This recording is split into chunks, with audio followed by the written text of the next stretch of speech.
Aurora, the witch between worlds. Most mortals live and die knowing only a single plane of reality, the material realm.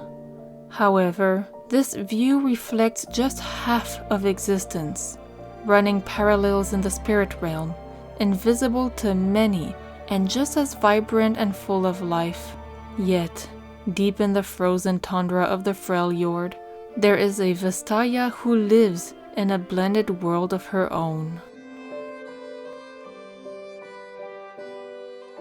Aurora was born in the secluded village of Almu, home to the Brainy tribe, and spent her youth playing with critters no one else could see while exploring a world no one else could appreciate. Though she was happy, she felt isolated from the rest of Almu.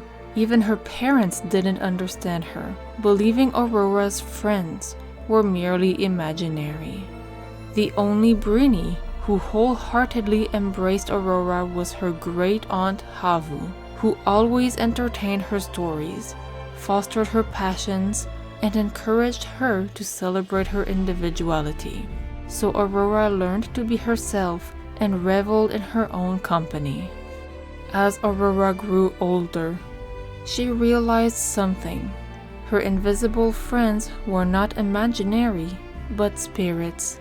The beautiful, vibrant world she lived in was completely unique, for only her eyes could pierce through the veil between the realm of mortals and spirits. She meticulously documented this intertwined world, studying Aamu's spirits in hope of helping others understand the realms as she saw them. Over time, more and more spirits appeared in Aamu, including the ones who felt different. Lost and wild, they had become wayward when the balance between realms was disturbed by mortal affairs. But after investigating this phenomenon, Aurora discovered she could help these spirits return home by getting to the root of their pain. This was difficult work, but in it, Aurora found her life's purpose. She knew that continuing her research meant she had to explore the world outside of Almu. Though the idea of change made her nervous, the prospect of expanding her knowledge inspired Aurora to leave her home behind. It was during her travels that she encountered a wayward spirit who took the form of a monstrous twisted elk. He was feral and afraid, lashing out with blood-stained antlers. Aurora was determined to calm him down, and though it took time, she earned his trust. But this spirit was unlike the others. With every attempt to help him, Aurora failed. Undeterred, she convinced the afflicted elk to travel with her, using her powers to tuck him away in the spirit realm as she worked to unravel his mystery.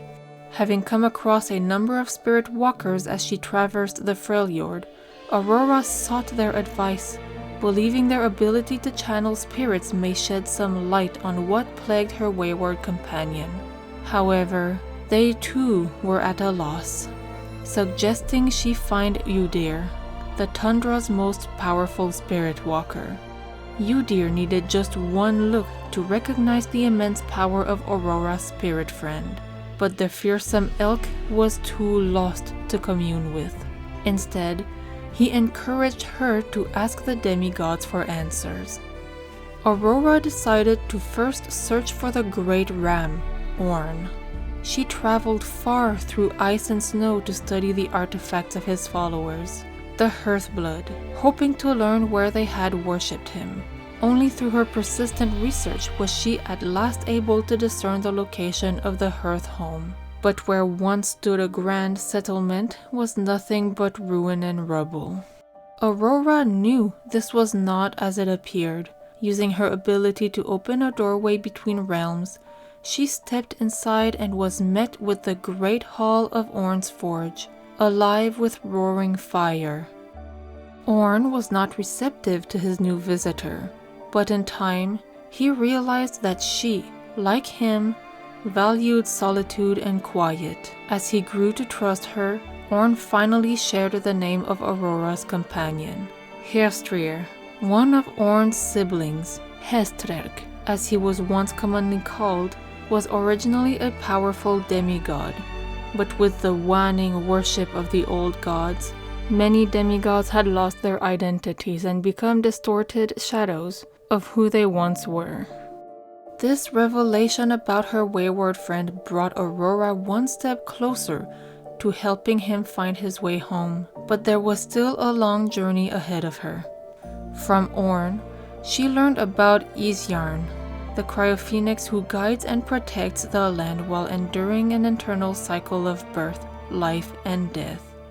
And, though painful, Orn also spoke of his brother Valhir, whose relentless storm rages against the Freljord and his desperation to quench the Vodjard's bloodlust with the rains of war.